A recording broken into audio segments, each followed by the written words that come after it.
This was clearly not the plan.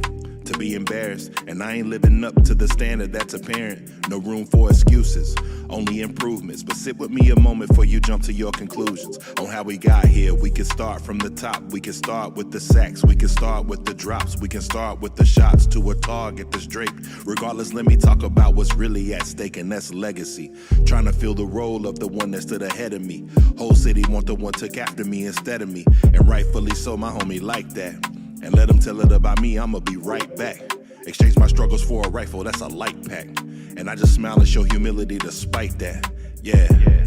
They think I'm soft, think I'm weak. My confidence is rooted in belief. They call me the one, I live for the hype. Now they tryna tell me that the choice isn't right. Tell me, did I lose it? Well, did I lose it?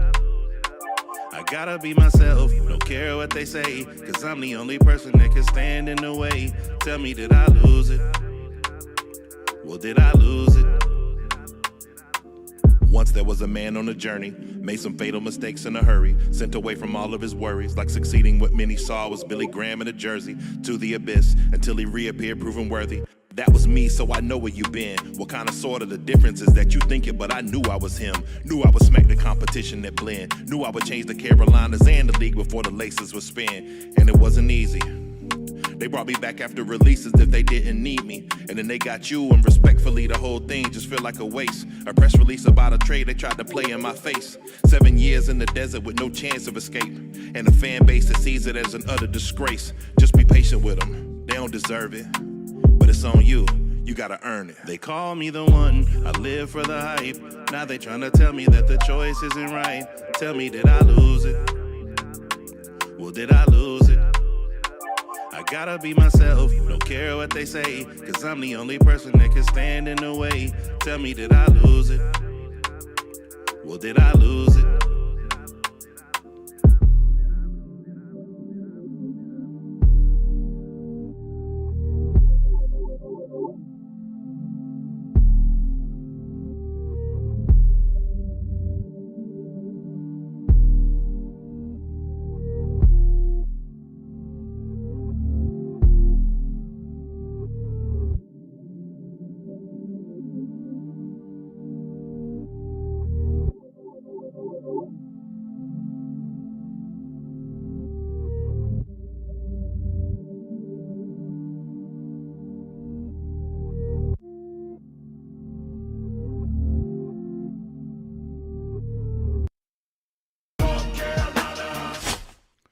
It's been way too long. It's been way too long. What's good, y'all? Welcome to another edition of One Carolina Live. I appreciate y'all joining me on this evening, this beautiful, beautiful Monday, smoky Monday evening if you live in South Carolina or if you live in North Carolina, battling all these wildfires, all this kind of crazy stuff going on, man. There's so much going on in the world. But you could be anywhere, but you're here with me, and I appreciate it, man. Make sure y'all smash that like button. Let's get this algorithm going. Man, I had a great time just watching all the stuff that's been going on over the past few days. Everything with combine stuff and, you know, seeing all the write-ups and reports. And we're going to talk about a lot of it tonight.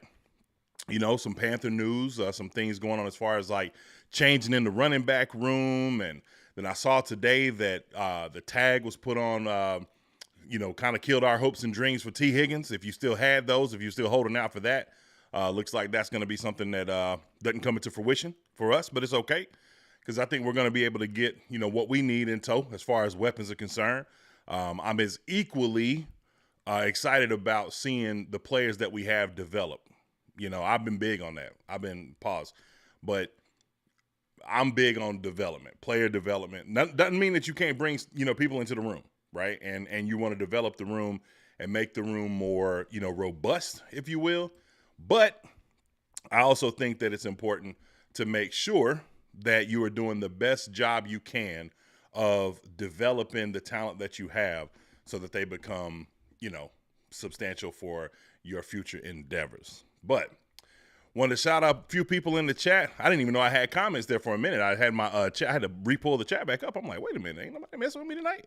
What's up, James E? Shout out to Stuntman Beezy and Antonio McClanahan.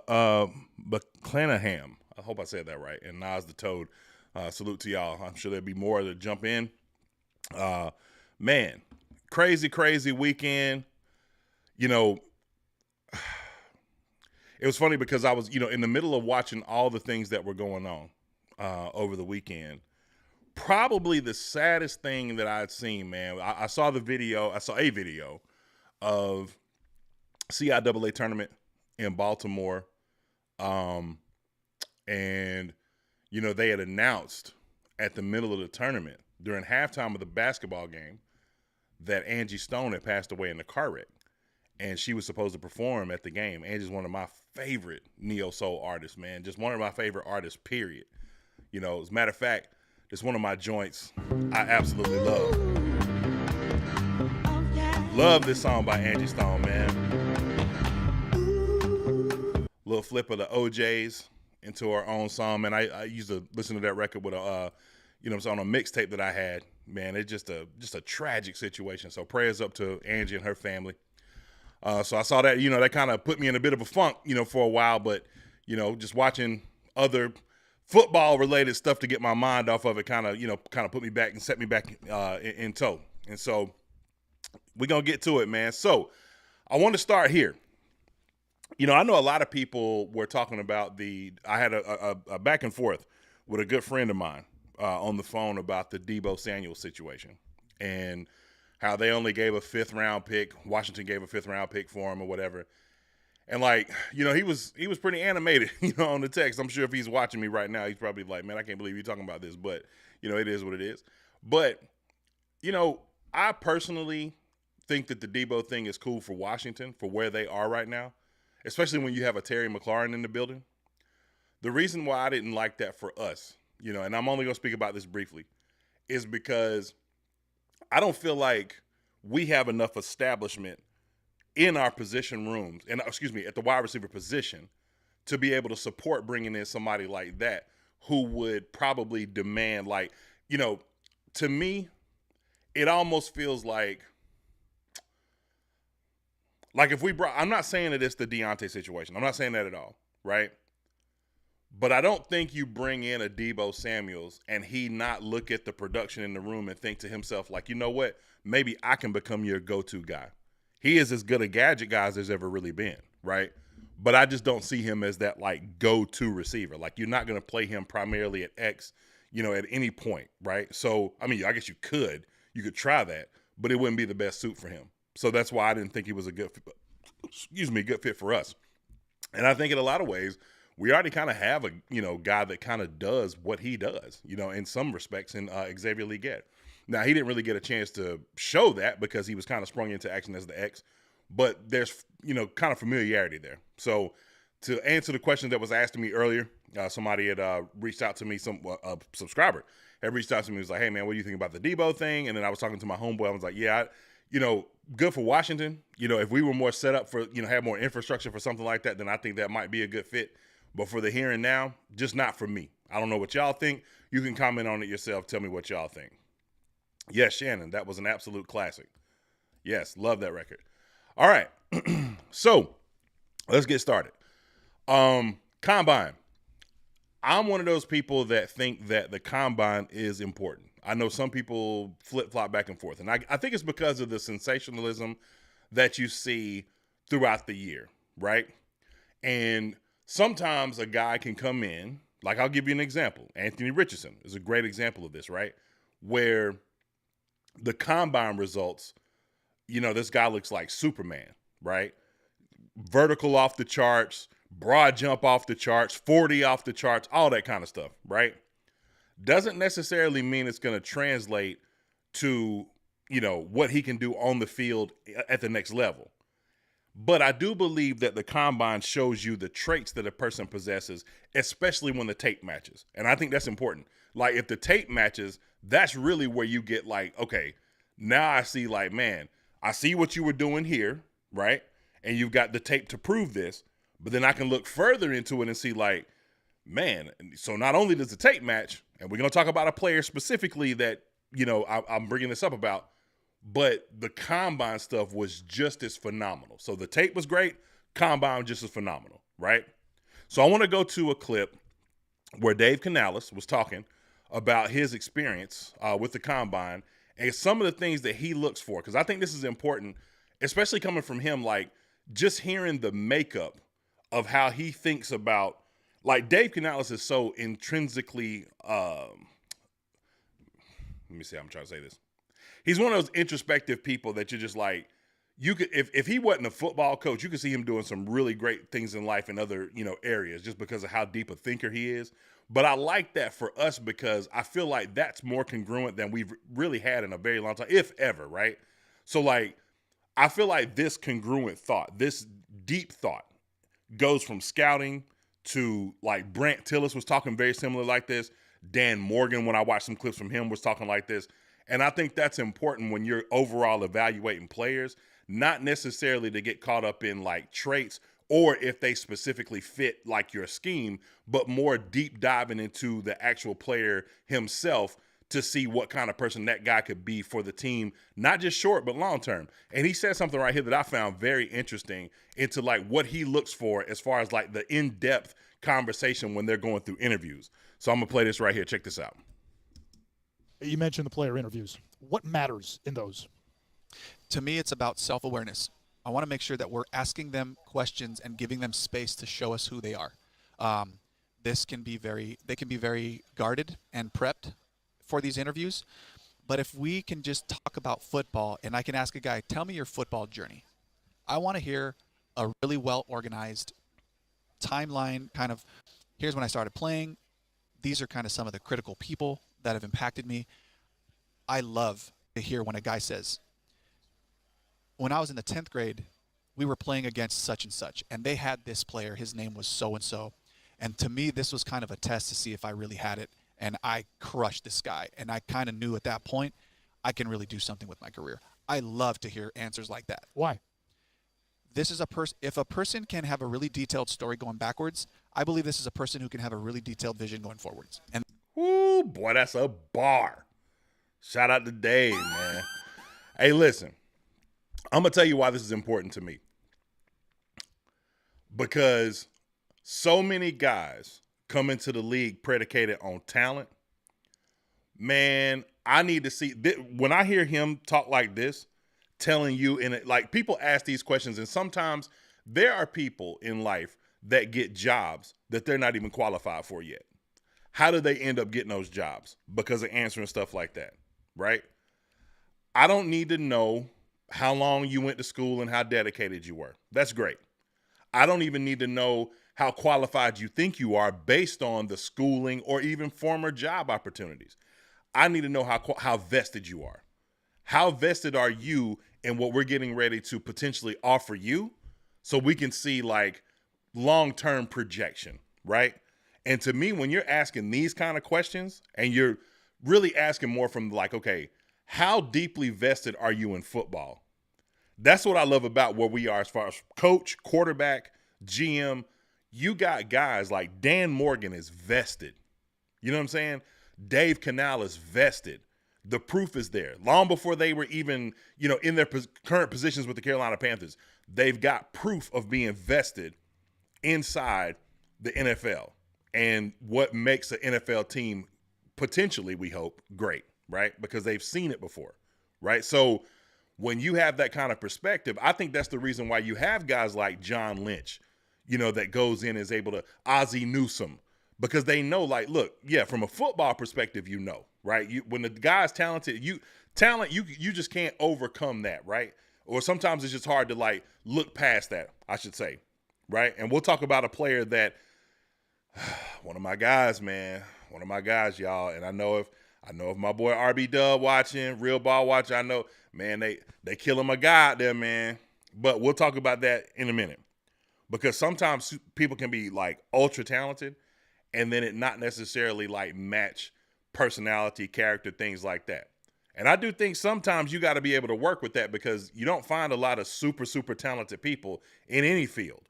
But I do think it's important to see how vested someone is based on their past and current experience to see where they're projected to go.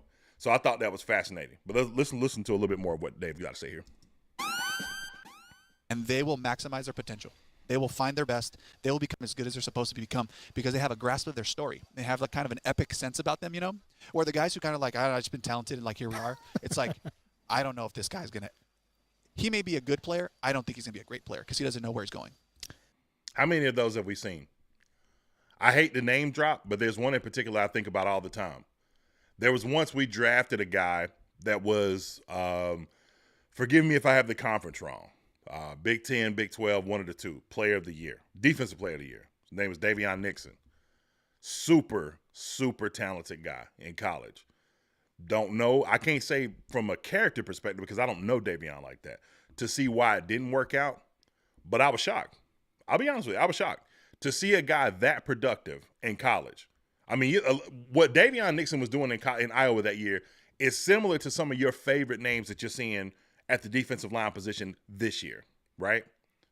And it didn't work out. Now, who knows if it's work ethic? Who knows if it's just a bad situation? You know, he did come in the rule regime. I know a lot of you guys, you know, hate hearing that name. So it's hard to tell. But I think that with these kind of interviews, you have a better vetting process because one of the things that's been happening over and over again, like when you think back about how we've drafted, right? Some of these early picks we hit on. Because some of these blue chip guys, when you draft into the top 10, you got a much higher percentage of hitting on these guys than you don't, right? But some of these type of questions, this kind of prodding, this kind of, deep, introspective analysis, if you will, like this is the stuff that is going to eventually change us from having the woes that we've had, like in 2020 when we drafted all defense and we only got 2 players that's on that, on the team left from that defense. One of them wasn't even drafted in Sam Franklin. And then there's Derek. There's no reason we should because I know a lot of people's perception of, this year, hey man, all defense, we had the worst defense in the league.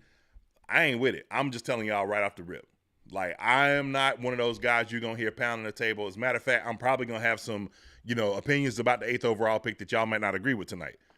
I'm not an all defense guy because it don't always work.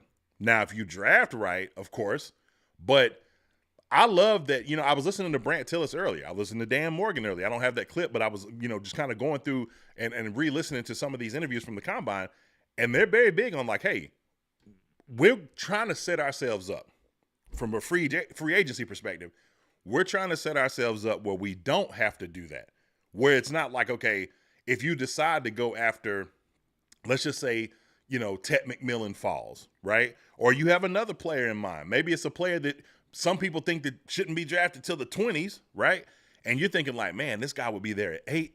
We already shored up this position and this position, and we could add to that more in this draft because this is, now I will say this, for those who are of the all defense persuasion, if there was ever a draft to fix one, it is this one. It is this draft, right? But that aside, maybe you don't go with a defensive player at number 8 overall, right? Because you've kind of put some pieces in position and you're kind of projecting off of what you have on the roster already to what you would possibly do at 8 moving forward. That's not necessarily defense if you feel like you could put a player in there that would be best player available and someone that could absolutely change the makeup of your offense or defense, depending on where it lands. But so that's going to lead me to another player. But first, I'm going to go through the chat, catch up with some of you guys. Stunt Beezer said, I'm a scheme fit guy. Rory Blake on aging. I agree. TW at 8. I don't know who TW is. I'm trying to think. Is that supposed to be TM as in Tet McMillan or TW? Probably somebody I know that I'm just drawing a blank. Nazato says BPA for both sides of the ball. Stuntman Beezer says not only asking questions but already knowing the answer you're looking for. That's right. Hey, Robert, thank you, man. Love you. Appreciate it. All right, so got 71 people watching between 2 platforms. We only got 14 likes. Y'all help a brother out. I don't ask for no money. I don't ask for nothing else. I just want likes and love. Hit that like button if you don't mind. Subscribe to the channel if you are not already. So let's move right along. So building on top of what Dave Canales had to say here. And remember what I said earlier. I said that the Combine is only a place where you can showcase that which potentially already exists. Now, It is sort of the quote-unquote underwear Olympics. Sometimes there's no rhyme or reason to it. There's guys that have shown up to the combine and had, like, for example, Tez Johnson, ran a 4.5 40. Do I think Tez Johnson has much more game speed than the 4.5 suggests? Absolutely. We've seen it on film, right? So that's a guy that I wouldn't necessarily hold that against, right? Mason Graham, we'll talk about that a little bit later, showed up at, 295? Playing weight was somewhere between 315 and 320. Do I think that that'll affect him? No, because he's probably conditioning himself to play and to have the, and the tape shows the truth, right? But then sometimes there's guys that show up and do things that just amaze you, right? And so I heard somebody say this earlier. You guys may not agree with this, but I do remember this being a conversation. Now, obviously, we love Cam Newton, right? Cam Newton, best quarterback in the history of our franchise, only MVP. And when Cam was coming out, in my opinion, there should have been no conversation between Cam and Blaine Gabbert. I thought it was disrespectful from the beginning. I'll always think that. But there was, right?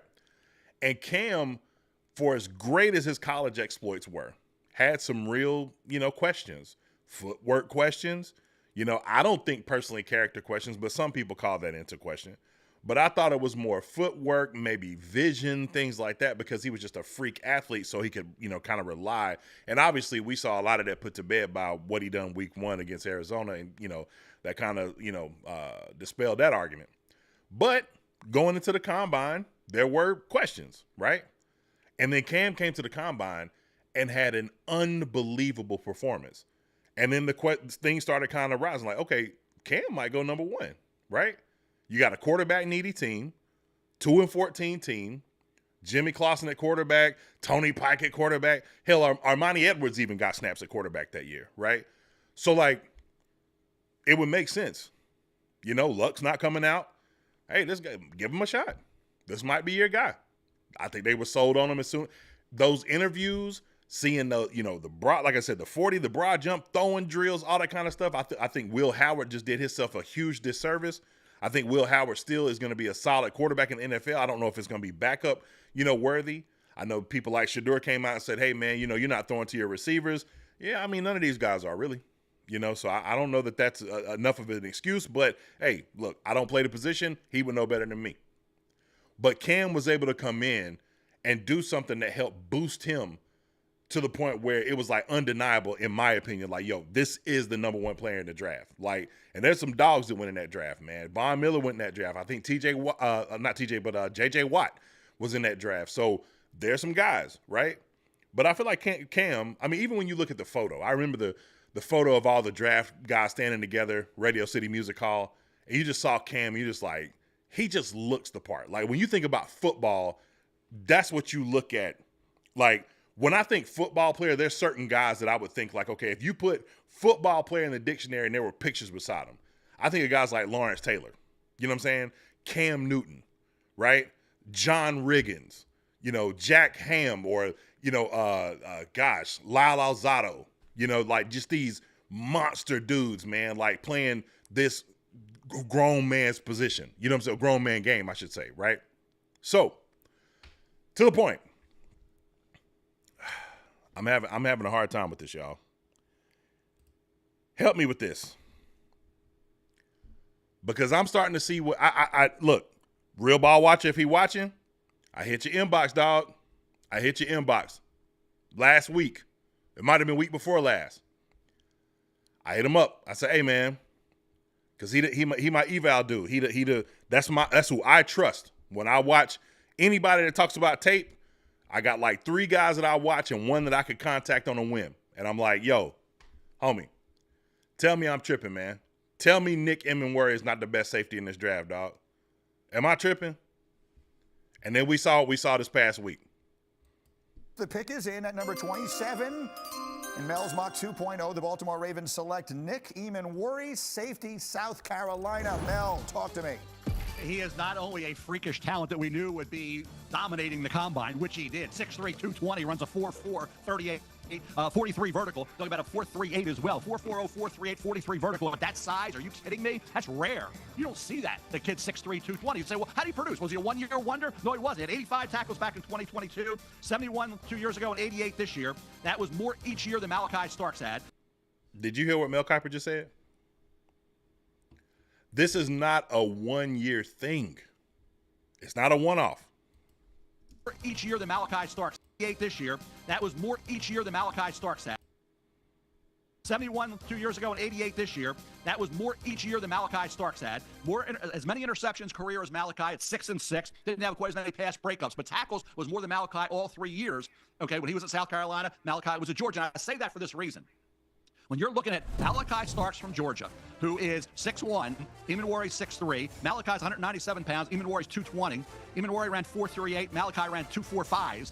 Okay, say, okay, Eamon got to go higher. But then you get into, okay, who has the awareness? What does Malachi do? Great football IQ. So smart. So versatile. Opportunistic as well. He had one interception this year, but it was a dynamic one. It was a highlight reel interception against the Clemson Tigers early in the season. This is going to be fun to see, Greeny and Field, on draft day. Malachi Starks, Nick Eamon. Who goes higher? Yeah.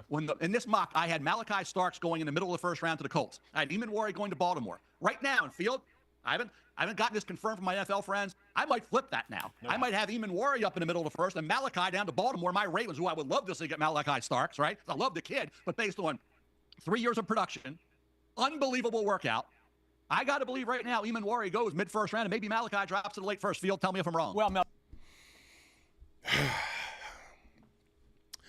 You know, I told the story once, and I talked about when, there was a time when I remember watching the quarterback pro days 3 years ago, I guess, when we drafted Bryce. And I remember Frank Reich. Y'all all remember it. What was he doing? Smiling, going crazy, phone out, all that kind of stuff when he saw C.J. Stroud. I got the closest opportunity to draft what I thought I would have for at least a couple of years more than what he played, which is only one with Andrew Luck, right? And this is, to me, the closest comp to him, so I'm mad excited. And when he got to Bryce's, it was just kind of like, okay, I see some stuff here, but, man, you remember what you saw up at Ohio State, man? To me, I do wonder this.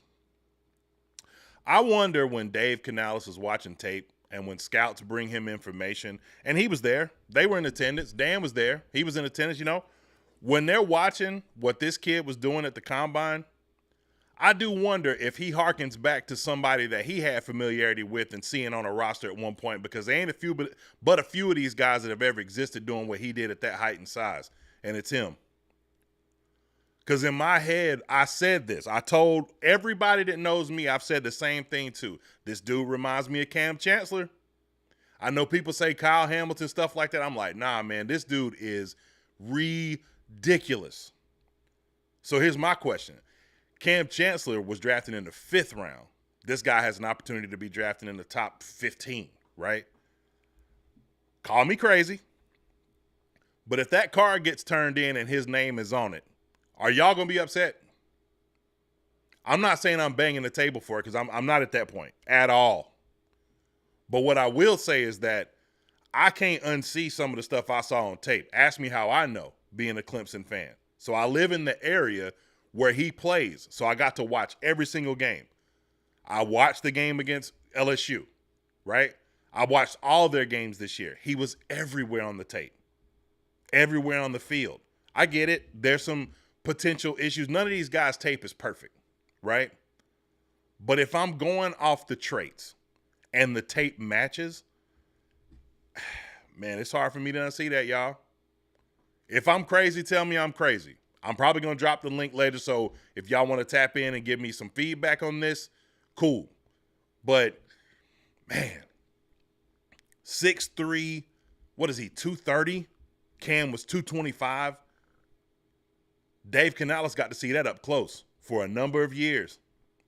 You can't tell me in the back of his mind, especially when I watched him just last week talk about the issues that we have on the roster that he needs to address. One of the things that I loved that he did was talking about how hard it is to find a nose tackle. But he said, hey, nose tackle, What was the second thing he said? Safety. And then he talked about other things and perimeter weapons, right? Pass rush was up there, but he said safety pretty high. I'm not saying that you negate the pass rush. I'm not saying that at all. But when you go look around at some of the other teams that have a lot of success, some of those teams don't have pass rush. Trey Hendrickson led the league in sacks this year. They didn't even make the playoffs. You know what I'm saying? Like, if I'm not mistaken, I don't think anybody on the Eagles, not including postseason, if we just, because my gosh, I would say they racked up most of their sack totals in the Super Bowl. But if we just go off of regular season stats, I don't think anybody on their roster got over 8, right? Pressures to me are more important than the sacks themselves, right? I think, hang on. Sacks are important. Please, I don't want to sound that big of an idiot. But what I'm saying is that pressures are equally as important, right? So interior defensive line play is extremely important. But when I see this, I mean, it's not as if there haven't been teams that have drafted safeties really high and had a lot of success. I mean, Seattle, when they got Cam Chancellor, I think either the year before, maybe even possibly the same year, they drafted Earl Thomas like 14th overall, right? Once upon a time, who was it? Troy Polamalu was drafted like 7th, between 7 and 14 overall, right, with Pittsburgh.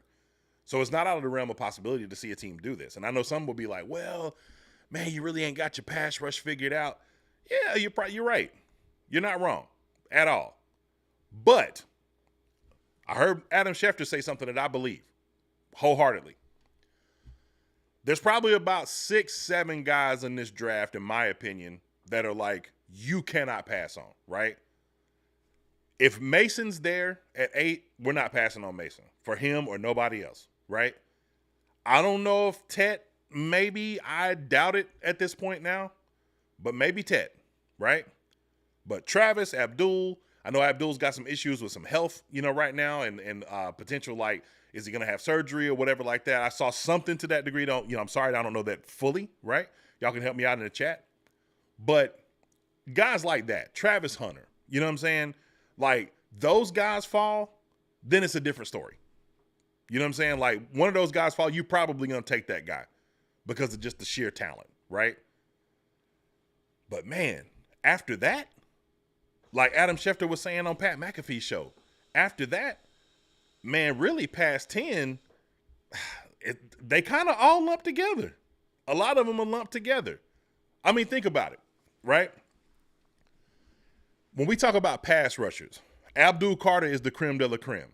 I happen to be a James Pierce Jr. fan. We'll talk about that later. Mike Green, I know is somebody that, a lot of people are really high on. But, I mean, after him, it's a lot of guys, man. Now, some of these guys are going to be asked to do different things, but you got quite a few guys after that. You got guys like, Kyle Kennard. You got guys like, Ivy. You got, who else? Donovan Ezeraku, right? There's so many, like, it's an enriched draft with defensive line play and defensive and edge play, right? Outside line, 3-4 outside linebackers, dedicated 4-3, defensive ends, whatever that these guys can convert to, and then the whole, obviously Jalon Walker situation. But when you look at the position itself, right?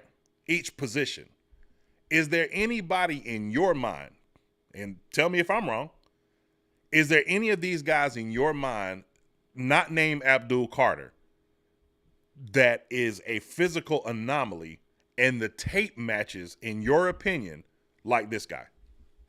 Because in my opinion, no. And one of the things that I've heard a great football mind say, if you've got questions between two prospects, always go with the bigger guy. Why? It's a big man's game. You know what I'm saying? So, I don't know. Y'all tell me if I'm crazy.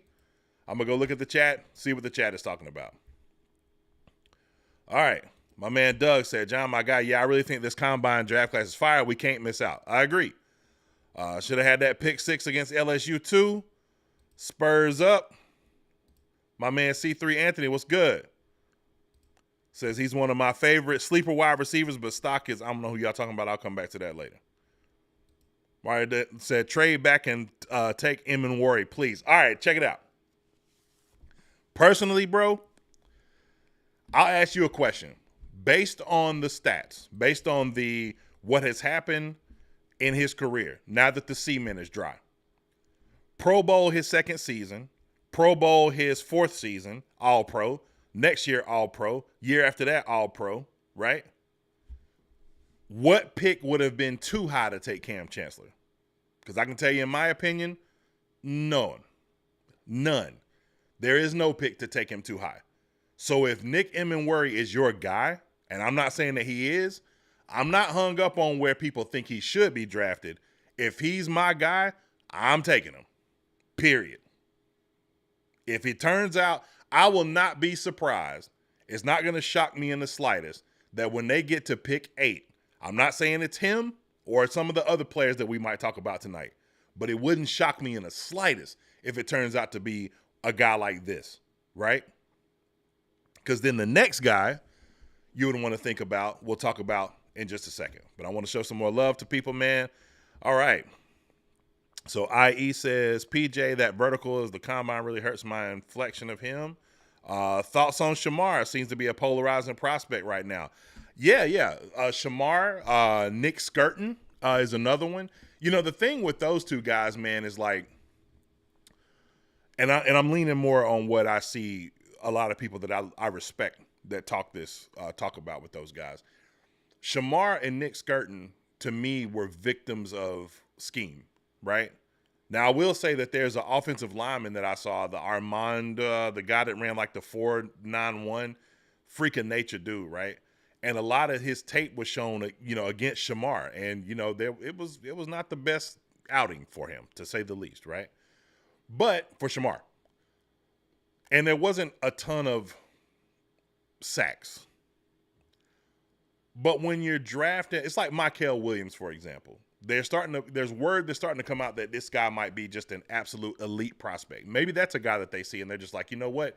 When you think about where he played, how dedicated he was when he played. Because I know, if you're like me, when you start hearing about people's traits and the film don't necessarily match up like you want it to, like it might match up in some ways. Like it might be like a lot of pressures, but not a lot of sacks. Or maybe it's a guy that, had some, pretty solid tape, but, early on it doesn't necessarily translate, and then they kind of turn it on later, sort of like a Nolan Smith, right? But where they play is important. But sometimes I do kind of get PTSD. Now, we're not talking about guys that are drafted in later rounds, but I never will forget when we drafted DJ Johnson, right? And it's like, man, this guy's traits, man, traits. And that's all I kept hearing. It's just like, but is it going to translate? And obviously, has he been playing better? Yes. But better enough to justify a move up in the draft, even where he was picked? No, not in my opinion. But regardless, hopefully that continues to build. You never know. He could be one of those like guys that just, for whatever reason, maybe got the right kind of dudes around him, motivating him, maybe had an excellent offseason working out and comes in and just, tears it up. So as far as Shamar, Nick Skirton, those guys, like I said, those are dudes that play in a scheme that might not have necessarily been the best fit for what they do, but you would hope that they would be able to translate. Like Shamar reminds me, I feel like he could be, one of those dudes that just maybe wasn't as good in college because of things that surround you, right? And you get in a program where you're like, you got a lot of time to develop. You got a lot of time. Well, all right. Let me just talk real. When you picking at 8, like I'm just keeping it a buck, y'all. I think there's some really good players out there at 8. I do think tape matters. I really do. I think Shamar is super talented, right? And I'll watch more of him to get a better grasp on what that looks like. But I do think it's important that when you draft a guy that high, man, like you pretty much betting on him coming in and being an impact player right away. It's not like draft. If you take Shamar or whoever, round 3 or 4 or whatever, and you can kind of take your time with him, you want to hope that a guy could be a Trevin Wallace type to come in and have an instant impact. But like, man, you taking a guy that high, your expectation is like, yo, come out right away, get to it, And just a sidebar real quick before we go to the next subject. I saw a video today. Xavier Leggett, I think it was shared by Bland's channel. And it was him, with like another horse or whatever like that. And I know there's been questions about surgeries and all the other kind of stuff. And, you know, depending on who you ask, some people are like, man, you know, oh, you need to be like on the jugs machine. Like, nah, he got a life. You know what I'm saying? Like, you got to go out and live your life. You can't be, you know, this guy works really hard. He does. You know, it's proven in his physique. It's proven in, you know, what he's shown on the field as a rookie, sprung into action, you know what I'm saying, as a developmental player, even though I know what I just said about drafting somebody in the first round, but I'm just, you know, I'm giving him the benefit of the doubt. But I do think you can take a page out of your quarterback's book. And I think this would be a good time for, you know, when you hear people say stuff like learning how to be a pro, right? That's not just field stuff. I think that's mostly off the field stuff. And I think the learning how to be a pro is knowing how to read the room, right? I think that's very important, and it's very underrated. Last year, being the number 1 overall pick comes with some perks. You got opportunities for it. Even if you're not having the best season, you still have opportunities because of your name and the cachet that comes with being a number 1 overall pick in the draft, especially at a highlight position like quarterback, right? Because once upon a time, Eric Reed was taken number 1 overall, and I'm sure that no yogurt or deodorant commercial was coming after him. But when you're a quarterback or a wide receiver, running back, someone like that, and you're taking that high in the draft, of course you're going to have opportunities for endorsements. I did not see one peep outside of the processed blue jersey from Bryce Young last year, right? Or the year before, I should say, when he struggled. But boy, oh boy, when that little joker put up 40-some-odd points against Atlanta, he was outside. And there was one video that I saw in particular that I thought was incredible. And I was like, Bryce just told y'all what he about to do next season without really telling y'all on some California stuff. And I don't have the clip right here with me. But Buddy had on a flannel buttoned all the way to the top. And if you know, you know. You know what I'm saying? Like, that's Cali all day. But that's not just Cali. Like, of course, he's from Pasadena. That's Compton energy. You know what I'm saying? The flannel buttoned all the way to the top, rubbing his hands, probably had on some khakis, probably had on some Chucks. Like, yeah, y'all know what time it is next year, right? You can do that now. I know you only won a couple of games in your get back, but you had one of the best runs of any quarterback in that stretch in the league, during that time. When you start like putting up numbers, all the stuff that you want to do, you can do. But when you not, people gonna come after you, right? Self-awareness. That's all it is. Hey, fam, go ride your horses. Me personally, I don't have a problem with it. That's me. But I also can understand where people would be looking and be like, yo, ain't my man like, don't he got like a hand issue or something? You know what I'm saying? You know what I'm saying? Horses can be dangerous, Like you start thinking of all these different things, like, you know what I'm saying? And it's like self-awareness. Just make sure to, I'm not saying that you got to kowtow and play to what people's, perceptions of you are. You don't. You can be who you want to be, right? But how many times in life have we seen people that go be what they want to be and then get consumed by it and get ate alive by it, right? Who do you want to be? How do you want to be viewed? That's important because what you put out there is going to be remembered. So if I'm PR team, I'm like, hey, fam, look, check it out. Next year, when you come out, have that 1,200-yard season, 5, 6, 7, 8, 9 touchdowns, and we make the playoffs, but we're going to have you all over. You might be the new Old Spice man, all over horses, pause, doing all that you want to do. But right now, hey, man, go enjoy your life. Turn the phone off, though. You know what I'm saying? Like, you don't want that pressure. You do not want that pressure, dog. You don't want the pressure of people, thinking that you're, the perception that you're supposed to be this, but really it's like, oh, you don't really take nothing serious. You know what I'm saying? Like, that's my take. Think what you want. All right. Shout out to Willie Smith. The Panthers organization has really brought into Bryce Young and made their media machine has really made an effort to put. I just butchered that comment, but I appreciate you. C3 Anthony, John, let me say this. When you are a very top-heavy team in terms of talent, you need to draft a bunch of guys with proven production. Betting on traits every draft is not the best move, though. I couldn't agree more. Yes, Cornell, I heard the same thing. I heard about the potential SA allegations, and that's crazy, right? Now, I don't know if, who knows what that's about, right? I know this. I know that once it's like, yo, that's wild. Twice is yikes. And that dude is talented, man. I'm going to tell you, even if they vet this process out, right, I would hope that he ain't like Greg Hardy 2.0.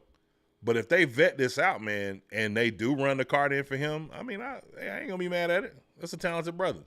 So, and yes, I was talking about Armand Membu. Yes. All right. So make sure to smash that like button. We got 118 people watching between two channels, between two platforms, I should say. And we only got 26 likes, man. Come on, let's go. Smash that like button for your boy. I appreciate that. All right. So I know that the consensus, when you read around and you talk to guys like Joe Person and David Newton, who has been getting absolutely flamed online for good reason, as you should be, for all these years, for all this craziness, talking down on people's names. Anyway, salute to David Newton. But the point is, most of the guys like that have pretty much been centered around one guy, and for good reason, for really good reason, Jalon Walker. And I came across an article that I thought was fascinating by the 33rd team. Oddly enough, this guy is no longer in business with the 33rd team, which is a shame because this article was excellent, right? And so he talks about how Jalon Walker is the NFL's next great defensive chess piece, right? And I do wonder about something, to speak to your point, Anthony, about, guys that are, kind of trait guys, right? The thing that concerns me with the Jalon Walker situation is, what is he, right? Is he an off-ball linebacker? Is he an edge, right? I know he kind of does the Parsons thing where he can kind of do both, but what would we ask him to do, right?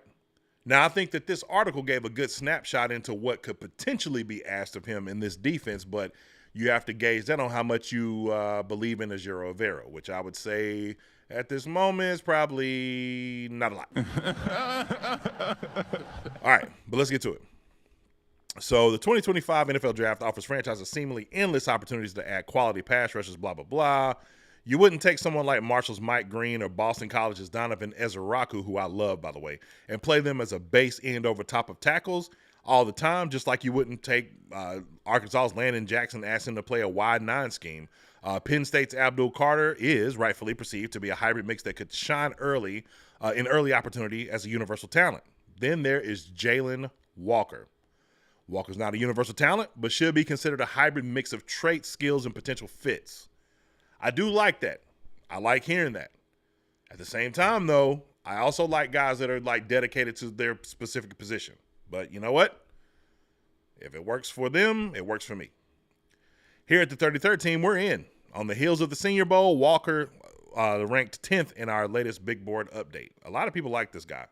And it seems, to me, I guess, dare I say, it's not, when you think about all the names that exist in this, draft cycle, a guy that I just mentioned in Nick Emenworry, Ted McMillan, Mason Graham, Abdul Carter, Travis Hunter.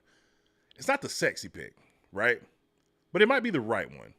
It might be the right pick. It may be the pick that leads to the kind of guy that this is. Like, and I do think that there's something to be said for this too.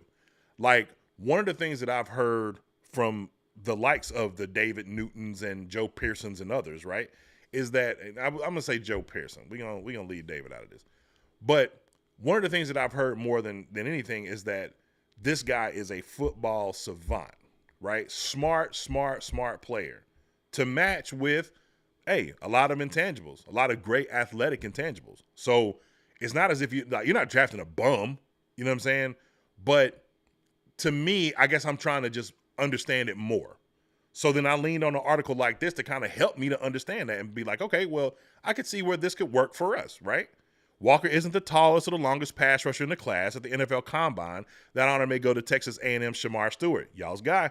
He posted an 83.5 wingspan at the Senior Bowl. Walker isn't the most fluid or the most flexible running arc. These are traits that usually get associated with top pass rusher talents. And see, this is what's the scary part about that, is because when you go off of traits like that, right? Now, his film is incredible. Don't get me wrong. But it's like when you go to the next level, I just hope that this doesn't turn out to be sort of a Zach Bond situation, right? Because Zach Bond in New Orleans was unknown, if you will, right, for a number of years.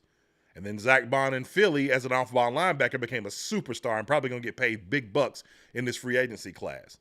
So I would hope that if it is something like that, that they identify it early enough to be like, hey, you're moving over there, and we're going to do something else over here, right?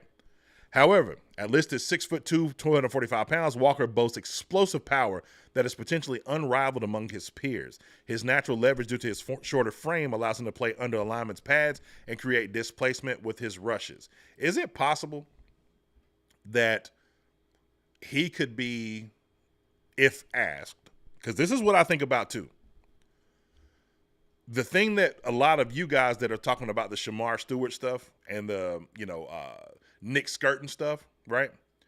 If he's asked to be something dedicated, hey man, we're going to line you up on the edge and I want you to be a dedicated outside 3-4 linebacker or a rusher when we come in the nickel. Like, that's what I want you to be. Is it possible that he could be his own version? Now, I'm going to be careful when I say this because I don't want y'all to start going crazy. But could he potentially have that same kind of arc that Abdul Carter had? Why do I ask? Because if we remember, Abdul Carter kind of had a similar path where Abdul Carter was an off-ball linebacker before he moved to edge rusher this year and became an absolute maniac, right?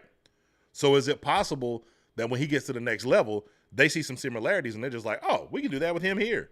And then he turns into his own version of that. And then we're like, holy crap, we got him from Georgia, right? Anyway, Walker takes advantage of the power and displacement to help him reduce the severity of the angles he needs to play off the reach of quarterback.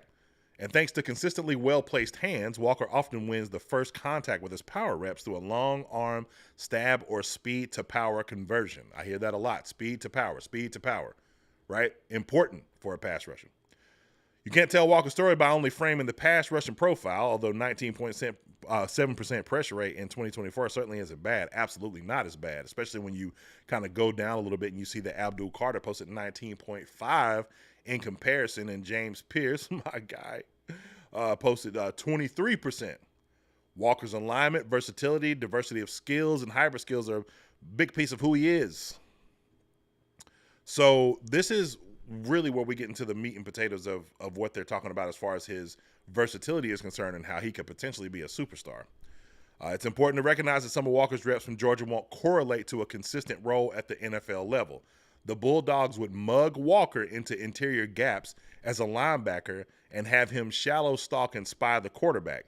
They'd implement this rush technique while attacking with 3 other pass rushers in a traditional rush against mobile quarterbacks, allowing Walker's explosive burst, and trigger to close ground when those quarterbacks broke containment out of the pocket.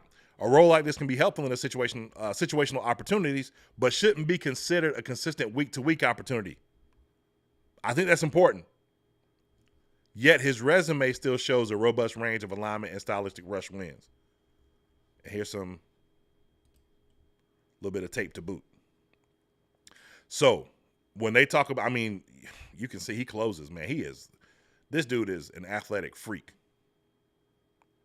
I got mad family in Salisbury, North Carolina, so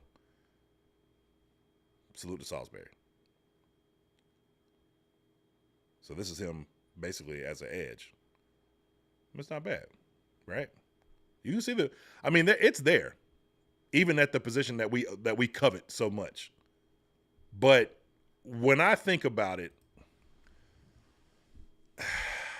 man, y'all tell me. I'll come back to the chat in a second. That don't jump off like Mike Green to me. It don't jump off like Pierce. It don't jump off like Ezeraku. Man, I watched it. Ezeraku's bend, watching him at Boston College, man, especially that Florida State game. That was obviously the whole world saw that. But he did that all year. All year. Y'all tell me, is that what y'all want? Dedicated pass rusher or absolute versatile monster? I'll come to the chat in a minute. Walker's off-ball work as a traditional linebacker was helpful for Georgia, but playing him as a stack player off the ball does play away from most of his strengths. If you're looking to project Walker to the NFL, you likely aren't looking at the reps with much excitement. That said, it has still groomed him for a role available in several stops across the league. Like who? Look around the NFL right now and you'll find Mike McDonald's simulated pressure scheme putting roots down across the landscape. McDonald himself is the head man in Seattle. Before the Seahawks job, McDonald was the defensive coordinator in Baltimore. I saw another familiar name in here that I wanted to mention. Let's see. Go down through here and see if I can find it. All right, real quick. If your rush linebacker isn't comfortable or bred to play in space as a shallow flat or hook defender, you may be vulnerable to an opposing quarterback taking vacant space to that defender's zone responsibility. Can the defender plaster a hook route or expand properly to leverage a flat? Do they have a feel to squeeze their zone landmark against a nub tight end? Man, some of these, with no other threats to the flat if the back goes away. Defensive coordinators who want to run simulated pressure. I'm so immature, y'all. My bad. Pressure schemes must be comfortable with these kinds of questions if they want their rush defenders off the edge to drop into coverage to get a non-traditional four-man rush. I think that's important. That's what we saw with Philly. And here's some tape that kind of shows it, right? So we see him lined up, drop back, pretty much took what would be their slot receiver out of the, completely out of the play there. And there he is again, kind of approaching the line of scrimmage, simulated pressure. Boom, drop back, right into the flat. I mean, I'm not saying that I haven't seen that. I do think that's important, though. Because if you can match that with having a four-man front that is capable, doesn't have to be amazing, right? But it's got to be capable, better than what we saw this year. You could see where this could help tremendously. And maybe they would use him as a chess piece that could become extremely versatile for this defense and turn into a superstar. So in the case of Walker, he played nearly 180 snaps in coverage this season. He played just 15 more snaps rushing the passer as he did in space. Some of this is because of where he took the snaps. 311 came as some kind of box defender. 249 came as an edge defender on the line of scrimmage.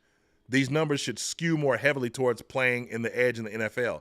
However, the exposure he has had to play with this season, had this season to play in space as a traditional stack backer and as an edge defender dropping have given him unique experiences to play in sim pressure defenses, right? So, sum it up. When you factor in Walker's pass rush resume as a traditional rusher off the edge, this is no longer your typical positionless chess piece defender. Even if it were, there are more destinations across the league to properly equip such a talent than ever before. So I land this plane by asking you this in the chat. Do you trust who we have as a brain trust at defensive coordinator to make what we just read right there happen? When you factor in Walker's pass rush resume as a traditional rusher off the edge, this is no longer your typical positionless chess piece defender. Even if it were, there are more destinations across the league to properly equip such a talent than ever before. I don't want to throw any kind of negativity on anybody's name. I'm not built like that, right? But if I'm going off of what I saw last year, does any of that make sense to you? When you talk about simulated pressure, when you talk about like using a chess piece, all this other kind of stuff with the guy that we have at defensive coordinator, I could be wrong. I've been wrong before. Tell me I'm wrong. Somebody. Shannon Bass says, my concern is drafting a player that fits EJ's scheme in a 3-4, then we get a different DC next year, and the players drafted this year aren't expendable. I couldn't agree more. And I think that part of that, to me, is when you draft guys that play a dedicated position, then you don't have to worry about that as much, right? Now, like I said, who knows what that looks like for a guy this talented when he gets to the next level? Maybe he develops, maybe he gets his chance to be the Abdul Carter, and maybe he gets to do it when it counts because now he's in the league, right? Not saying it didn't count for Abdul in Penn State, because obviously it did, but maybe he gets his chance to do it when it counts for us. But maybe they do have something up their sleeve where this kid could come in and he be our version of, dare I say, Micah, moving all around the line and wreak absolute havoc. And that is something that I look towards, and I'm just like, yo, this could be really interesting. So I'm going to have some people on the show very soon that are going to be able to kind of break this down for us to give us a little bit more insight to what they think and how that could be beneficial for us. So anyway, Willie Smith says, set the edge, stop the run. Sacks are sexy, but teams ran all over us. Couldn't agree more. What's up, Doug says, remember what the Jaguar did, fam, when they had the number 1 pick a couple of years ago and they got a projected player. Now he's top 10-ish in that position. That's right, Jalon Walker. I do remember. And if Walker can be a full-time edge with the capability of moving around and drop into coverage, I'm for it at 8. Not as sure if he's more of an blitzing off-ball linebacker. Yeah, that's fascinating. We'll see how that works out. All right, y'all make sure to smash that like button. We got about 34 likes on this thing, 130 people between 2 platforms. I appreciate y'all so much. So, I was having an argument the other day, and I'm not going to beat the table, for this to happen at pick 8, but what's up, Doug? Salute to my guy, C. Dougie. Text me. I don't give my number out a lot, so C. Dougie be texting me, and he be like, but C. Dougie, like, it's crazy. C. Dougie don't text me. He texts me, and he's such a kind dude, man. What's up, John, man? I hope your family's well and all that kind of stuff like that. I'm like, man, I appreciate that, Doug. Then it followed up like, you crazy, right? I'm like, dang, Doug be on me, boy. Like, what's up? So I started talking crazy, and Doug got on me. And look, for good reason. I get it. But I tweeted something. And some people that, I respect was like, hey, I see you starting to turn the corner, dog. I was like, hey, look, depending on how free agency goes, how y'all feel about this? Because this is another one. This is another one of those one I'm talking about, right? This dude legit. That's Tyler Warren. Baby Gronk. Maybe. Maybe not. But how would any of y'all feel when you watch some of these highlights if that's what we have coming up on Sundays at pick 8? Personally, if the defense is shored up, you ain't going to get a lot of argument out of me. Now, I know that there's people that would say that the tight end from Michigan is better. I've heard Harold Fanning is better. The Arroyo guy from Miami is better. But, man, how long have we been looking for a replacement for 88? I mean, Jatavian Sanders, I think he's going to be great. I do. Look at this guy blocking. Willing blocker. This guy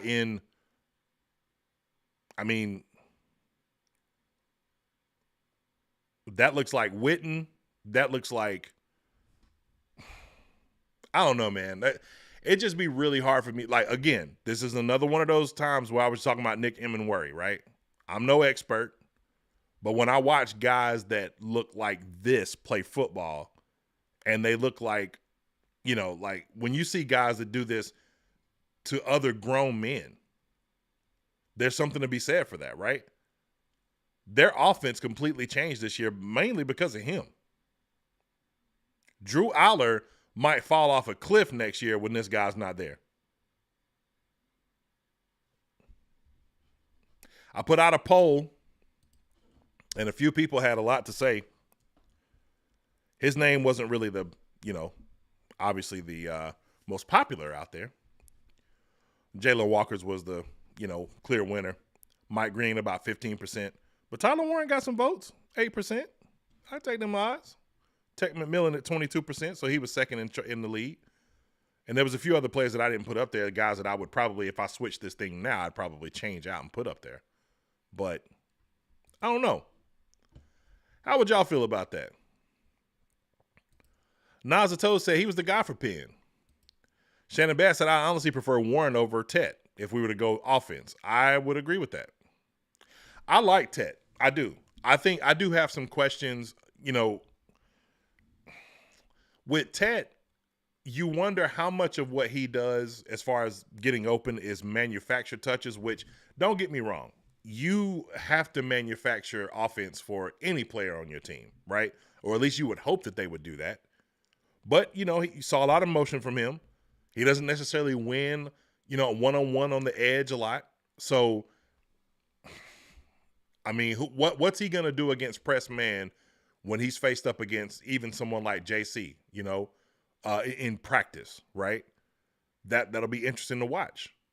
So I'm not saying that it won't translate, because I think it can. I think it will, but it's interesting.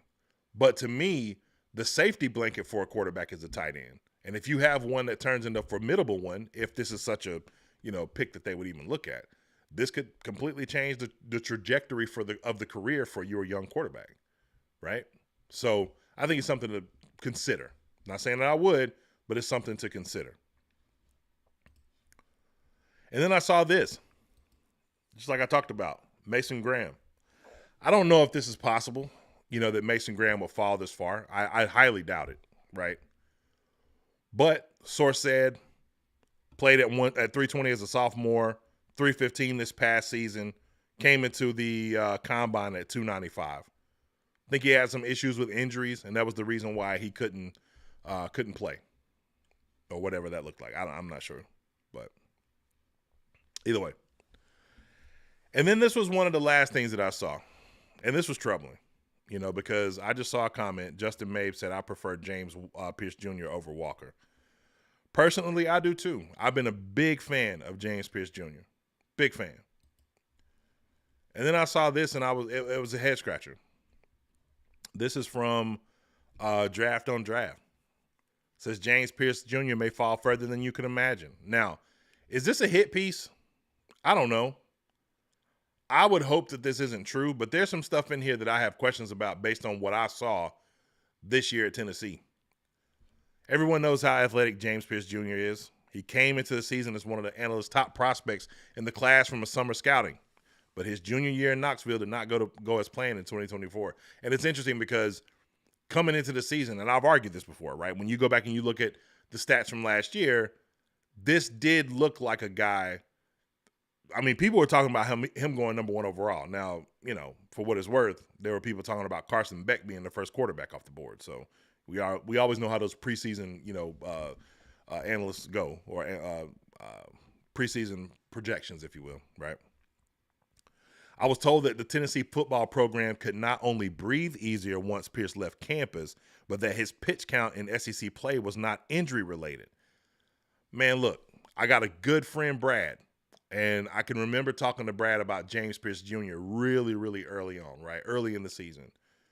But I kept asking Brad, I'm like, man, what's going on with this guy? Like, I just don't see him on the field a lot. Like, and there were some times where you just wouldn't see him in like complete series. And I'm like, yo, what is this? Like, is he hurt? Like, what's going on? Right? Wouldn't understand. I don't know if it's a scheme thing or what. But like, when he was out there, he would just be disruptive. I'm like, yo, what is this about? I don't know. Not saying that this has anything to do with it, but who knows? Pierce was seen undeniably coachable, and as a player with 1 foot out the door already this season, giving his coaches little incentive to put him on the field full time. Pending the Mike Green reports that have flooded the media over the past month, I was told by one scout that Pierce Jr. is seen as a player with the worst character report of any player in this draft class. That is scathing. And hey, let me tell you something. Big smoke for you, buddy, because if any of this turns out not to be true, it is on site. I promise. Because you cannot write stuff like this without having to deal with the consequences. So you better be sharp. Another scout told me they think the environment and people around him in Tennessee are the main issues, and they think he could become a pro even when he enters an NFL building. And this is where I would say, you know what? As much as I love James Pierce Jr., absolutely not. Where's he from? Charlotte. If you're having a problem away from home, I definitely don't want you at home, because now I'm going to get you back at home. And yeah, NIL is a big thing, but that paper, when you get the NFL contract and NIL, night and day. especially where he will be projected to be drafted. And if he goes in the first round, as much as I love James Pierce Jr. and think that he could get with a coaching staff like this that could help him to be able to develop. Hey, look, Dave Canales is in that Pete Carroll vein, right? Pause.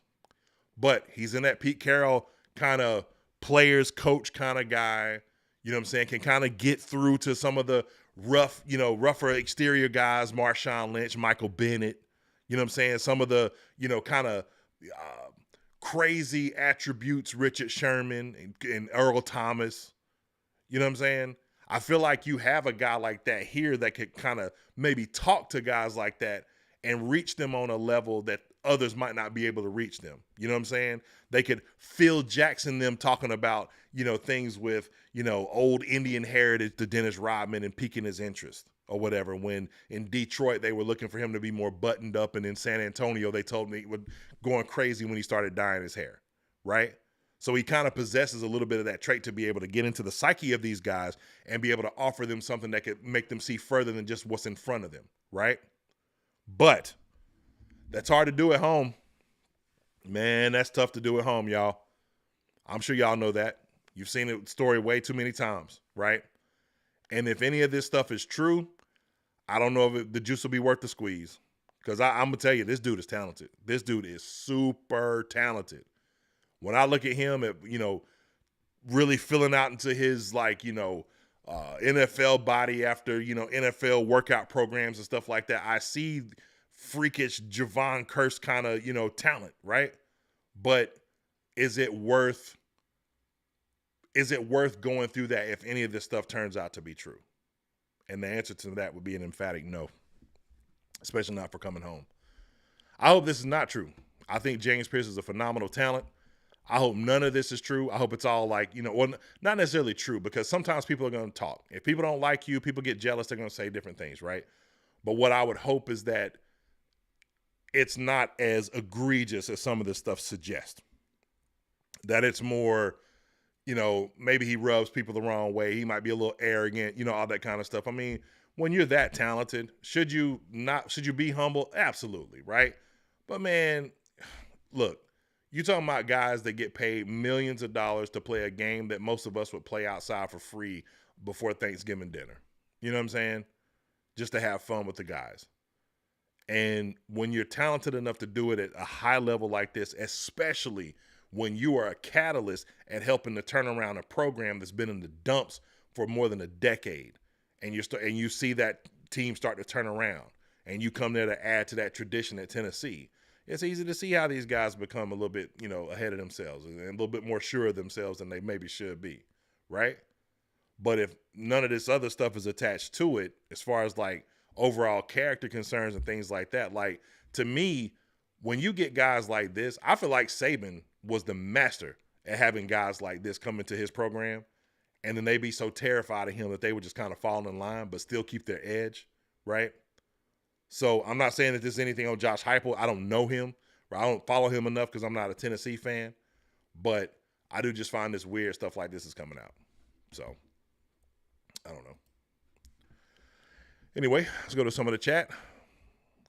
Ask the Eagles how that worked out for Jalen Carter. My sentiments exactly. Now Jalen's situation was different. Jalen was more based on, something that happened with him and, racing and, everything like that about the people that, potentially lost their life. So it was a little bit different situation. But, hey, look, sentiments are similar as far as just off the field stuff, right? But I don't think with Jalen, I don't ever remember seeing anything as far as his, issues with him and on-field production or locker room issues or, issues with coaching and hey, he won't do this or won't do that, whatever. With none of those guys, Jordan, Jalon Walker or, Nolan Smith, what's the linebacker's name? Nakobe Dean. You don't even really hear. I never really heard anything like that from those guys, and really their level of production in college and what they were able to accomplish is kind of a testament to that not being the case. When you play in a division like that, in a conference like that, the SEC, or really when you get to the NFL level at any, on any team in any division, regardless of the record, it's extremely hard to win football games if you don't have people that are all on the same page. You can look into some games, but to actually be a good team, a solid team, an above 500 team and win games, SEC, NFL, some of these high, even some of the lower level conferences, man, like you got to have some continuity there. You got to have some buy-in. And so I don't know how much of this I truly believe because, look, it didn't tear the team apart. I can tell you that, right? But I will say that there were noticeable times when he wouldn't be out on the field, right? And it was extremely noticeable. In key situations, you're like, where's James Pierce? And he was nowhere to be found, and he wasn't injured, that I remembered anyway. So, anyway, Caleb Dixon said, what's up? What up? Exactly turned out to be flawed, and he's a monster. Yep. All right. JPJ with the 57. Hey, look, man, if he followed his 57, dog, you got to run that card in. Got to. I mean, he's especially twitchy for a 6'4" receiver, and he's got a dog mindset. You must be talking about Tet. He was the guy for Penn. Yes, he was. Yes, he was. Yes, indeed. Yes, indeed. All right. So I didn't plan on making this live extremely long. I just wanted to come through and speak on some of the points that I saw this week with the Combine. And I look forward to seeing what happens during free agency. This is going to be really important. I have my mind set on some players that I would love to see. Javon Holland is not one of them. But I would love I love Milton Williams. I know he's going to get a bag. I would love for it to be us that offers him that. Hey, man, look, the money's out there. You got to spend it. I hope we are not overspenders, but big spenders, right? I don't want to see anything left on the table. Stretch the cap. Stretch it. You know what I'm saying? Re-up, stretch it, and flip it. What Wayne said. You know what I'm saying? Like, I don't want to see anything with the cap that, looks like we tried to save money here or there. Like, do the smart thing to make sure that you can pay players that are coming up, pay JC, you know what I'm saying? Restructure some contracts like Timo or whatever that looks like, you know what I'm saying? But, yo, man, if you got the bread, go out and spend it. You know what I'm saying? Like, if Milton Williams fits what you're trying to do, spend the bread. Don't let me tell it. If Javon Holland fits what you're trying to do, go spend the bread. I tend to think that there's going to be like a major splash, and I think Carolina's going to be the team to do it. And it's probably going to be something like possibly Garrett Wilson still on the table. Who knows? I could even see a scenario. I know this is going to sound crazy, y'all, but like when you look at our picks and the amount of picks we have in later rounds, I just saw Deebo go for a 5th. I mean, how would y'all feel about, maybe it's not Garrett, maybe it's Devontae. Maybe they bring in Devontae as another old head, man. You know what I'm saying? Somebody that could play the X and be a dedicated X, and then you can have mentorship for your young guys, especially if they don't plan on going, heavy offense in the first top half of the draft, right? So am I saying that Devontae would be in the mix? No, but I did see the Jets made him available. I think maybe he waits on to see where Aaron Rodgers goes. Maybe they want to team up again. Who knows, right? By the way, real quick, I'm going to drop the link in the chat real quick. I'm just, chopping it up now. If y'all want to come in, somebody want to tap in and talk, I ain't going to stay on long, but, hey, man, y'all might entice me too. So if you, tap in, you want to say what you got to say, come through. You ain't got to show your face. You can just be audio. But, yeah, who knows the direction that they would, choose to go. As far as like, what they would do with, like trades or anything like that. I mean, I would personally like to think that, they've got big spending plans in mind. So let's go look real quick. I want to see who is available. Let's see, NFL free agents.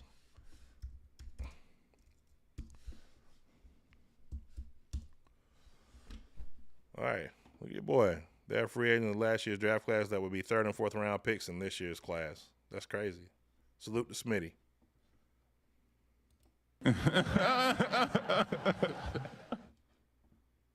A rather deep free agent class. There could be a lot of rearrangements that can go on in this year's free agencies. Pause. Anyway, so some of the most notable free agents, I can tell you one that ain't coming in, and that's Sam Darnold. T. Higgins got tagged, so we ain't got to worry about him. Trey Smith, Milton Williams, there he is. Not re-signing Williams sooner. Maybe the rare Howie Roseman decision he liked back. Might be. But you can never tell, man. You can never tell what guy is going to emerge. You love when they do.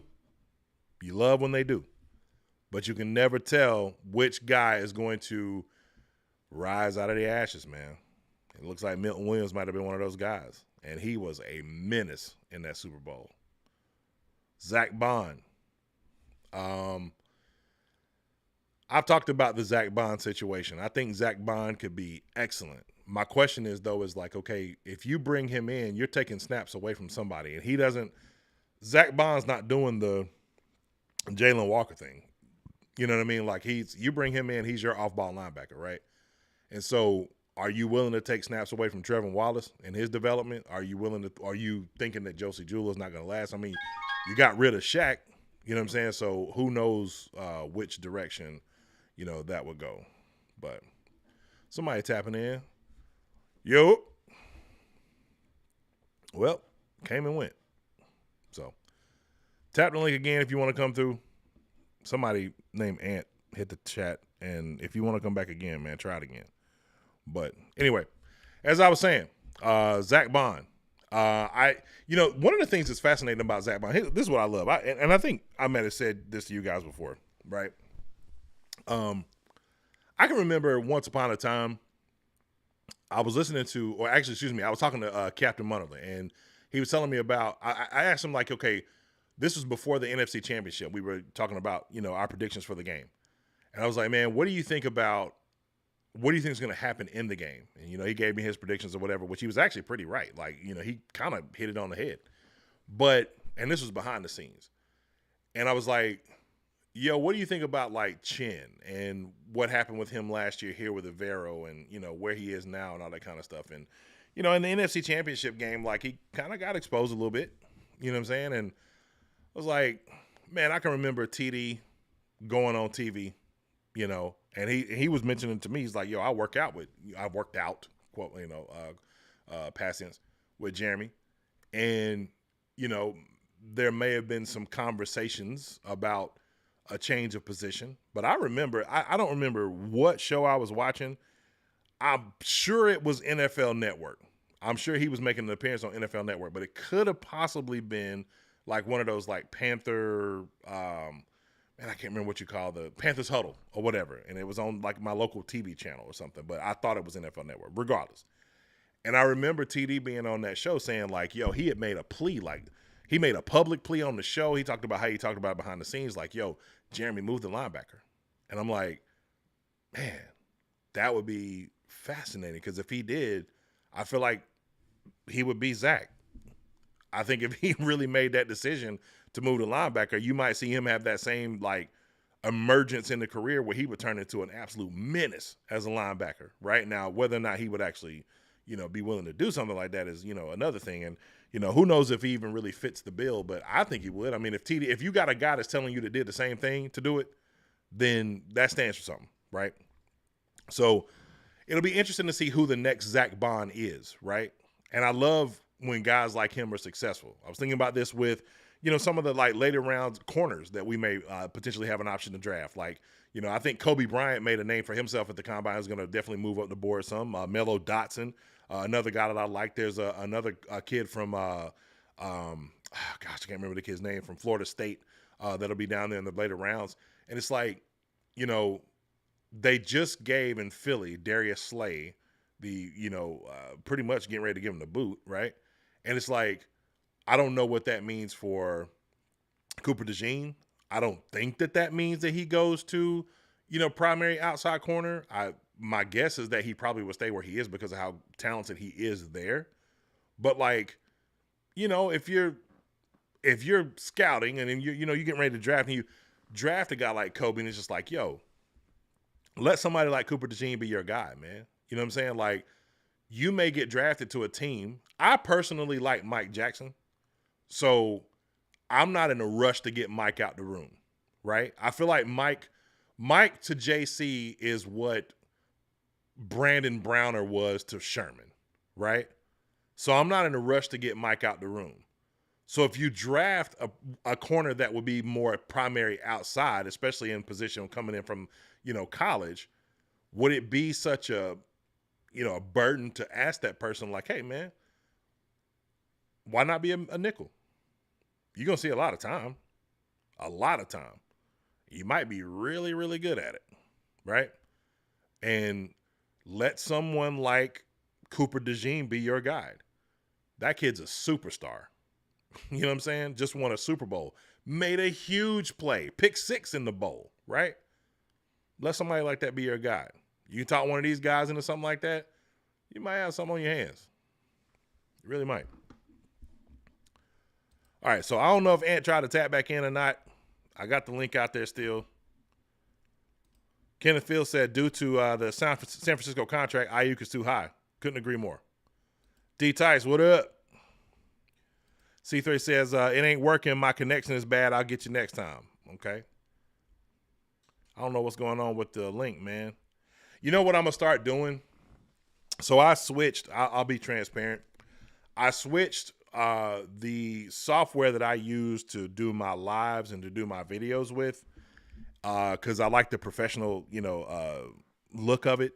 I have far more control than I do on any of my other platforms that I've used. I've used StreamYard, in the past.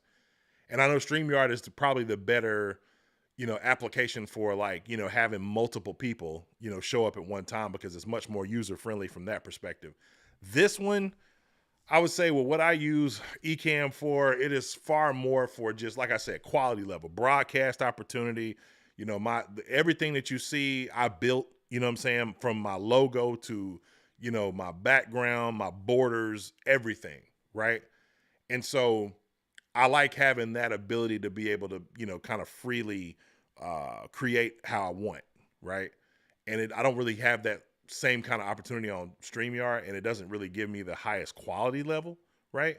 Because I'm big on that. But I do think that I'm going to implement that back into the show because one thing I do miss, and I think a area that I would love to be able to, have as an opportunity on the show, unless I just start taking live calls. Like I may do one or two things. It's either going to be the live calls or it's going to be, me kind of tapping back into StreamYard and just dropping the link and we just, kind of have a free for all like Cody and them do on Fridays, right? Or like y'all used to, Anthony. So, kind of working through some stuff right now. I may get to that, pretty soon. But I'm gonna answer a few more of these comments, man, and then I'm going to bed. All right, it says Caleb Dixon said, I didn't think Mike was awful. I definitely agree. We have a few more positions of need first. I would agree. I couldn't agree more. Man, can you imagine what does a room look like? I talked about this earlier. If you guys are just tapping in, make sure to smash that like button. Got, let's see, 166 people watching between two platforms. Let's see if we can get the likes up to like 70 before I bounce. I appreciate it so much. But I was watching earlier and, I was talking earlier about Nick Emmanwori. And I'm like, man, what would a backfield look like with JC?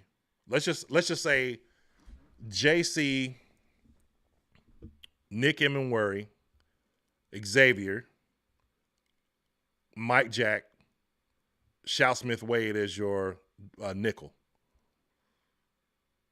I mean, I think it depends on how Shao develops, or maybe you replace Shao with another nickel corner, right? But I mean, if you got a pass rush, that's straight. That room is straight. Only if you got a pass rush. I think that's important. Pressure or rush. Pressure or sacks. One or the other. We got to have one or the other. You're getting Derrick Brown back. They're going to address this. But again, I wouldn't be shocked when that card gets ran up if that card is that guy from South Carolina.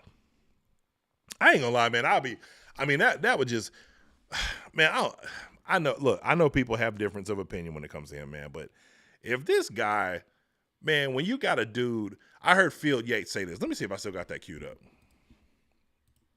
Yep, still do. First of all, in the Field Yates mock 3.0, the Ravens did land Malachi Starks. So that's a great idea that you just threw out there right there. I love Malachi Starks as a player. Multi-year production you mentioned. 4.50 40. He had amongst all corners and safeties at the Combine, while acknowledging that many of them did not participate. He had the slowest 3-cone. He had the slowest short shuttle. Let the tape speak. This is one of those moments where I would say the tape is the tape. But it's important. Again, we've seen some guys for every Tom Brady. Okay, this is why I argue for preseason still. Now, I will say this. I'm a hypocrite because I was one of those people last year when the starters didn't play in the preseason. I was one of those people who's like, man, I'm cool on that. And then when it came to it, it looks like they should have played, right? But what I'm talking about with preseason is more, I'm an advocate of preseason because I think that guys that may not necessarily, like some guys are going to make the roster somewhere else that were on preseason, that got preseason tape from a previous team.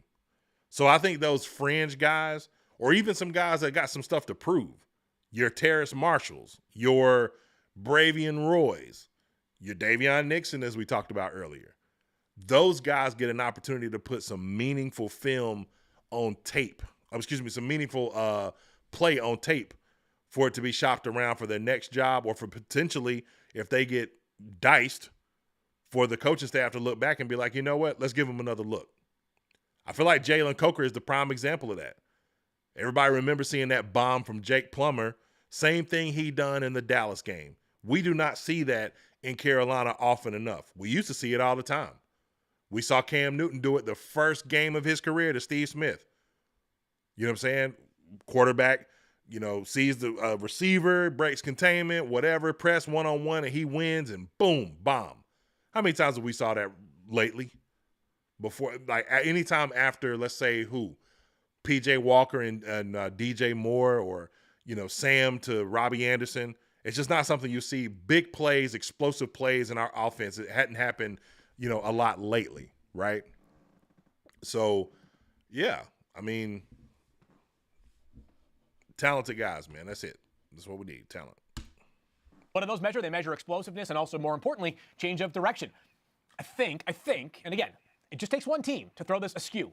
I think right now the vibe is that Malachi Starks may be more late 1 or early 2 overall. They just don't make players like Nick Emanwori, to Mel's point. Amongst the big winners of the Combine, and there are those who don't believe in the idea that an event that is like an Olympic trials training session should actually influence draft stock that much, Nick Emanwori was on the very short list for most impressive humans that you saw at the Combine, along with Shamar Stewart and a couple of others like Matthew Golden and Max Harrison, who ran very fast. But yes, I think the order has probably come close to flipping. Go ahead, Mel. Yeah. I think what happens sometimes, and this is what I was talking about with my preseason point, because I kind of got off track there. What happens sometimes is that we can look at the Combine and take some guys that were anomalies. Tom Brady's Combine was, it is what it is, right? And we use that as the rule and not the exception, right? I do think, look, I understand it's the underwear Olympics. I get it. But some of the stuff tracks. Man, do you know that there were people that thought Luke Kuechly was a late second-round pick until he went to the Combine and ran the, 4.6 40 or whatever, and, had all these great cone drills and stuff like that. And then that started to change people's minds. Now, was it enough to change Carolina's mind to draft him where we drafted him? Who knows, right? Because we may have had him on our board regardless of what the Combine measurement showed. But it can't necessarily hurt you any. Well, actually, I take that back. Probably could hurt you, but it can help you a little bit. I don't think that it helps you tremendously, but I do think it just kind of matches what you show already on film. And not for nothing, here's another thing I like, man. And this ain't no shot at our current quarterback because, maybe he had his own reasons. Something to be said for guys showing up and competing. Man, I want to come out here. Who was it? Bond said he wanted to, break. He didn't break it. But I like that energy, man. That's why a lot of people are high on him now. Was it Isaiah Bond or Matthew Golden? One or the other mentioned that, hey, I'm going to go out here and break this 40 record. Y'all help me out in the chat. I'm probably wrong. I'm a little tired. But I like that energy. I like seeing someone to get out there and, hey, let's compete. Yes, at the same Where spot. did you have it? I was curious because you said you had Starks to Baltimore, right? Yeah. I said you could flip them. I had Eamon going to Baltimore. Yep. Where did you have Eamon in that mock? He wasn't in there, the first 32. So he was Okay, so close. where would he be? Where would he be now? I think he ends up probably somewhere in the 20 to 25 range. I'm working on my top 32. Not a chance. Ain't no way. There is no way that guy, if he does, man, he must be like, when he get in the meeting, he dumb as a box of rocks. That's the only way I see it happening. I really do believe there's going to be a team that reaches. You might even have one of them teams way down there move up just to be able to do it. Right now, Mel, and I'm through about the first 19 or 20 players. I do not have them inside that top 20. Could change by Friday, but unlikely if I had to guess. But I think 20 to 25. Again, when in doubt, the NFL in the draft will also often defer to bigger, faster, stronger. There you go. When in doubt, if there's a doubt between the two, there you go. And there's no better example than this right here. Right? No better example. I'm taking the bigger, stronger, faster player. Now, you would say, well, then you're a hypocrite, John. We all are. Because when it came to Bryce, I was like, man, nigga. But in most cases. Well, it's safety this year. None bigger, none faster, none stronger. 20 reps, by the way, on the bench for Nick Eamon. He checked every physical box you could possibly imagine. I said this on the show a while back. He's the DK Metcalf of defensive players. The pick is in at number 27. If he turns out to be the DK Metcalf of defensive players, you're talking about an animal, dog. An animal. Cheshire Cat. I've seen a lot of comparisons here. It says Nick Eamon is the guy Jeremy Chan would like to be more like. I don't like to do that. I'll let you do that. But what I will say is this. When I see the comparisons, I don't think they match. I don't. I really don't. I could see where people would have reserve, about him in that regard. But this guy's athletic profile is different. Like, it's a lot different. So let's look it up for old time's sake.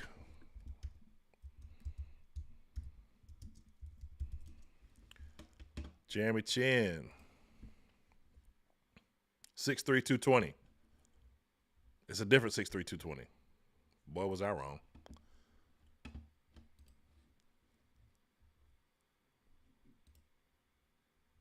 They just look like different players to me. I don't see it the same. Same height and weight. Close weight. Close. Not the exact same. He's 220. And an NFL 220, by the way. He's an NFL 220. Nick coming out the gate. Where we at?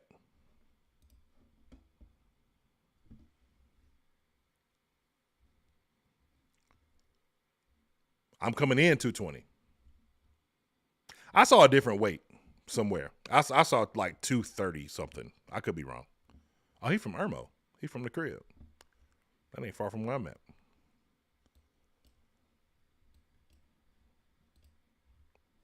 I don't know. I might have just trumped myself. Anyway, man, I'm tired. I am getting up out of here.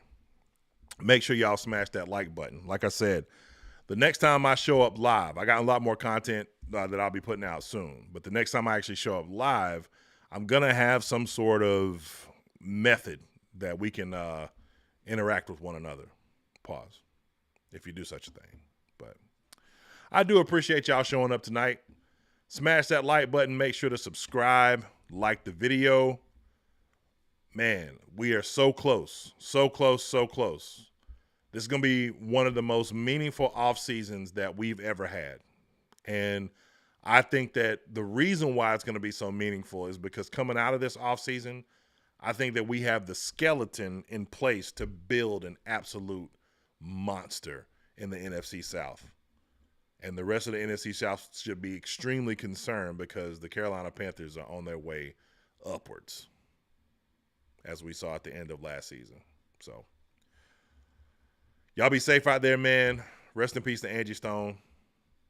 We're going to go out. Hang on. I'll go back to my main page here. Paying a little bit of respects to an absolute legend in music. Still can't believe it, man. Still sad. Y'all be safe out there, man.